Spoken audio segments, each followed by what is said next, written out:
Matapos ang magnitude 5 na lindol na tumama sa karagatan ng Currimao, Ilocos Norte, agad na nagsagawa ang Mdrrmo ng Currimao ng roving at monitoring operations upang masukat ang pinsala at mapagtuunan ng pansin ang seguridad ng mga residente.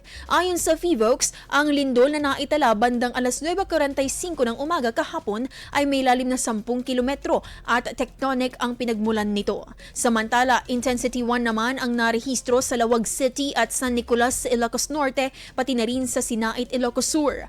Sa pahayag ng lokal na pamahalaan, walang inaasahang malaking pinsala mula sa pagyanig, ngunit binigyan ng babala ang publiko na manatiling alerto dahil sa posibilidad ng aftershocks.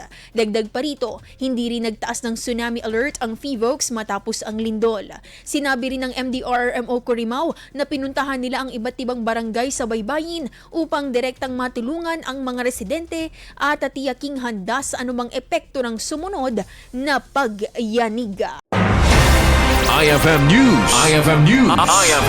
IFM News.